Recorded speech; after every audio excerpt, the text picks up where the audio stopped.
ಮಾಹಿತಿ ಮೇರೆಗೆ ಸ್ವತಃ ಈಗ ಸಚಿವರೇ ಬಂದು ಪರಿಶೀಲನೆ ಮಾಡ್ತಾ ಇದ್ದಾರೆ. ಈಗ ಸದ್ಯಕ್ಕೆ ರೇಟ್ ಆಗಲಿ ಸಾಕಷ್ಟು ಪುಸ್ತಕಗಳು ಅದೇ ರೀತಿ ಜೊತೆಗೆ ಮೊಬೈಲ್ಗಳನ್ನು ಕೂಡ ಬಳಸ್ತಾ ಇದೆ. ಇನ್ನು ಪ್ರತಿಯೊಂದು ರೂಲ್ನಲ್ಲಿ ನೋಡ್ತಾ ಇರೋದ್ರಿಂದ ರಿಜಿಸ್ಟರ್ ಮೇಂಟೈನ್ ಮಾಡೋದಾಗುತ್ತೆ. ಯಾರ್ಯಾರ ಅಟೆಂಡೆನ್ಸ್ ಯಾರು ಅಟೆಂಡ್ ಆಗಿದ್ದಾರೆ ಅವರ ಹೆಸರನ್ನು ಅದರಲ್ಲೂ ಮಾಹಿತಿನ ಇರಬೇಕಾಗುತ್ತೆ. ಆದರೆ ಅಲ್ಲಿರುವಂಥ ಟೇಬಲ್ ಮೇಲೆ ನೋಡ್ತಾ ಇರೋದು ಗೊತ್ತಾಗುತ್ತೆ. ಎಕ್ಸಾಮ್ಗೆ ಯಾರು ಬಂದಿರ್ತಾರೆ ಅವರಿಗೆ ಸಂಬಂಧಪಟ್ಟಂತೆ ಪ್ರತಿಯೊಂದು ಅಟೆಂಡೆನ್ಸ್ ಕೂಡ ನೋಡೋದಾಗುತ್ತೆ. ಈ ಶೀಟನ್ನು ನೋಡ್ತಾ ಇರೋದು ಗೊತ್ತಾಗುತ್ತೆ. ಇಲ್ಲಿ ಯಾವುದೇ ಹೆಸರಾಗಲಿ ಅಥವಾ ಯಾರ್ಯಾರು ಎಕ್ಸಾಮ್ಗೆ ಬಂದಿದ್ದಾರೆ ಅವರ ಹೆಸರೇನು ಯಾವ ವಿದ್ಯಾರ್ಥಿಗಳು ಯಾವುದೂ ಕೂಡ ಇದರಲ್ಲಿ ರಿಜಿಸ್ಟರ್ನಲ್ಲಿ ಮೇಂಟೈನ್ ಮಾಡಲಾಗಿಲ್ಲ. ಜೊತೆಗೆ ಇಲ್ಲಿ ಇನ್ವಿಜಿಲೇಟರ್ ಅಂತ ಯಾರಿರ್ತಾರೆ ಇನ್ವಿಜಿಲೇಟರ್ ಯಾರು ಸಂಬಂಧಪಟ್ಟವರು ಅವರು ಕೂಡ ಬಂದಿಲ್ಲ. ಇದಕ್ಕೆ ಪ್ರತಿಯೊಂದು ವಿಭಾಗದಲ್ಲೂ ಕೂಡ ಸಾಕಷ್ಟು ತೊಂದರೆ ಆಗ್ತಾ ಇದೆ. ಸಾಮೂಹಿಕ ನಿರ್ವಹಣೆ ಮಾಡೋಕ್ಕೆ ಗೊತ್ತಾಗುತ್ತೆ. ಇನ್ನು ವಿದ್ಯಾರ್ಥಿನ ನೋಡೋದು ಗೊತ್ತಾಗುತ್ತೆ. ಬ್ಯಾಕ್ ಫುಲ್ ಎಕ್ಸಾಮನ್ನು ಬದಲಾಗ್ತಾ ಇದೆ. ಪ್ರತಿಯೊಬ್ಬರು ಒಂದೊಂದು ರೂಮಲ್ಲೂ ಕೂಡ ಸುಮಾರು 100 ವಿದ್ಯಾರ್ಥಿಗಳು ಜೊತೆಗೆ ಎಕ್ಸಾಮ್ನ ತಗೊಳ್ತಾ ಇರೋದು ಕರ್ನಾಟಕ ಓಪನ್ ಯೂನಿವರ್ಸಿಟಿಯ ಎಕ್ಸಾಮ್ ಆಗಿದೆ. ಇನ್ನು ಇದು ಒಂದು ರೂಮ್ನ ವಿಷಯವಾದ ಪಕ್ಕದ ರೂಮಲ್ಲೂ ಕೂಡ ಇದೆ. ಅದೇ ರೀತಿ ಇದು ಪಕ್ಕದ ರೂಮಲ್ಲಿ ಒಟ್ಟು 6 ರೂಮ್ಗಳಲ್ಲಿ ಎಕ್ಸಾಮ್ ನಡೀತಾ ಇದೆ. 6 ರೂಮ್ಗಳಲ್ಲೂ ಕೂಡ ಸಾಕಷ್ಟು ತೊಂದರೆ ಇದ್ದು 6 ರೂಮ್ಗಳಲ್ಲಿ ಕೂಡ ತೊಂದರೆ. ಇನ್ನು ಆ ಪಕ್ಕದ ರೂಮ್ಗಳಲ್ಲಿ ಗೊತ್ತಾಗುತ್ತೆ. ಅದು ಕೂಡ ಗೊತ್ತಾಗಿರುವುದು 6 ಕೊಠಡಿಗಳಿದೆ. 6 ಕೊಠಡಿಗಳು ಕೂಡ ಇದರ ಸಮಸ್ಯೆ ಯಾಕಂದ್ರೆ ಸಾಮೂಹಿಕ ದಾಖಲನ್ನ ಮಾಡ್ತಾ ಇದ್ದಾರೆ.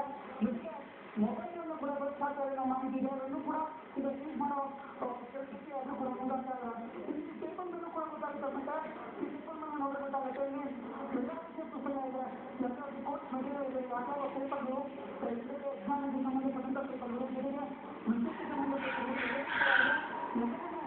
ಎಕ್ಸಾಮ್ನ ಬಳಸಲಾಗ್ತಾ ಇರುತ್ತೆ. ಇದಕ್ಕೆ ಮಾಹಿತಿ ಇದೆ. ಸ್ವತಃ ಸಚಿವರೇ ಬಂದಿದ್ದಾರೆ. ಇದು ಪಕ್ಕದ ರೂಮನ್ನು ನೋಡೋದು ಗೊತ್ತಾಗುತ್ತೆ. ಅಲ್ಲೂ ಕೂಡ ಇದೇ ಥರ ಸಾಮೂಹಿಕ ಇದೆ.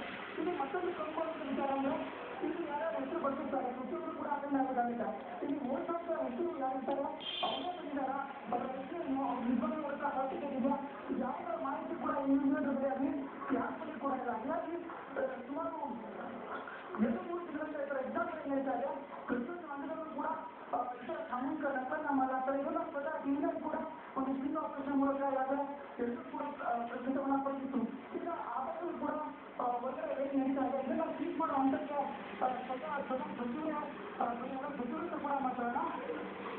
ಈಗ ನೋಡಿ ಗೊತ್ತಾಗಿದೆ ಪರಿಸ್ಥಿತಿ ಕೂಡ ಗೊತ್ತಾಗಿದೆ. ಇನ್ನು ಪಕ್ಕದ ರೂಮ್ಗಳು ಮತ್ತು 6 ರೂಮ್ಗಳು ಏನು ನಡೀತಾ ಇದೆ 6 ರೂಮ್ಗಳು ಕೂಡ ವಿದ್ಯಾರ್ಥಿ ವ್ಯವಸ್ಥೆ ನಡೀತಾ ಇದೆ. ಒಂದೊಂದು ರೂಮಲ್ಲಿ ಕನಿಷ್ಠ 100 ವಿದ್ಯಾರ್ಥಿಗಳಿದ್ದಾರೆ. 100 ವಿದ್ಯಾರ್ಥಿಗಳು ಕೂಡ ಇದೇ ಥರ ಸಾಮೂಹಿಕ ದಾಖಲೆಯಲ್ಲಿ ಪಾಲ್ಗೊಂಡಿದ್ದಾರೆ. ಮನೆಯಾದರೆ ಬೇರೆ ಬೇರೆ ರೂಮ್ಗಳಲ್ಲಿ ಪರಿಶೀಲನೆ ನಡೀತಾ ಇದೆ. ಒಂದೊಂದು ರೂಮ್ನಲ್ಲೂ ಕೂಡ ಪುಸ್ತಕಗಳನ್ನು ಯೂಸ್ ಮಾಡಾಕ್ತಾರೆ. ಅದಕ್ಕೆ ಮೊಬೈಲನ್ನು ಕೂಡ ಯೂಸ್ ಮಾಡಾಕ್ತಾರೆ ಅನ್ನೋ ಮಾಹಿತಿ ಇದೆ.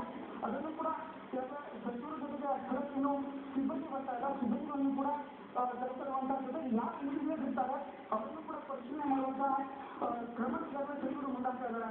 ಇನ್ನು ಆವತ್ತಲ್ಲೂ ನೋಡಿ ಗೊತ್ತಾಗುತ್ತೆ ಅಲ್ಲಿ ಸಾಕಷ್ಟು ಬುಕ್ಸ್ಗಳು ಕೂಡ ಓಪನ್ ಆಗಿದೆ. ಈ ಹೆಚ್ಚಾದಂಥ ಸಂದರ್ಭದಲ್ಲಿ ಕೆಲವೊಂದಿಷ್ಟು ಪುಸ್ತಕಗಳನ್ನ ಅಲ್ಲದೆ ಇಡಲಾಗಿತ್ತು. ಇನ್ನೂ ಕೂಡ ಯಾವುದೇ ರಿಜಿಸ್ಟರ್ ಆಗಲಿ ಯಾವುದೇ ರಿಜಿಸ್ಟರ್ ಮೇಂಟೆನೆನ್ಸ್ ಆಗಲಿ ಎಕ್ಸಾಮ್ ಅಟೆಂಡೆನ್ಸ್ ಆಗಲಿ ಯಾವುದೂ ಕೂಡ ಮೇಂಟೈನ್ ಮಾಡಲಾಗಿಲ್ಲ. ಇನ್ವಿಜಿಲೇಟರ್ಗಳ ಬಗ್ಗೆ ಕೂಡ ಸಾಕಷ್ಟು ಮಾಹಿತಿ ಕೂಡ ಯಾರ ಬಗ್ಗೆ ಕೂಡ ಯಾರ ಬಗ್ಗೆ ಕೂಡ ಇಲ್ಲ. ಯಾಕೆ ಇನ್ವಿಜಿಲೇಟ್ ಮಾಡ್ತಾ ಇದ್ದಾರೆ ಅವರ ಸ್ಕೋರ್ ಏನು ಇದೆಲ್ಲದರ ಬಗ್ಗೆ ಕೂಡ ಯಾವುದೇ ತನಿಖೆ ಆರಂಭವಾಗಬೇಕಾಗಿದೆ. ಕೂಡ ಸರಿಯಾಗಿ ಇನ್ವಿಜಿಲೇಟ್ ಮಾಡ್ತಾ ಇಲ್ಲ ಸರಿಯಾಗಿ ಪರಿಶೀಲನೆ ಮಾಡ್ತಾ ಇದ್ದಾರೆ ಅವರ ಮಾಹಿತಿ ಟಿವಿ ಮೂಲಕ ಈಗಾಗಲೇ ಮೂಲಕ ತಿಳಿಸಿದ ಸ್ವತಃ ಸಚಿವರೇ ಬಂದಿದ್ದಾರೆ. ಅವರನ್ನು ಕೂಡ ಮಾತಾಡ್ಸೋಣ.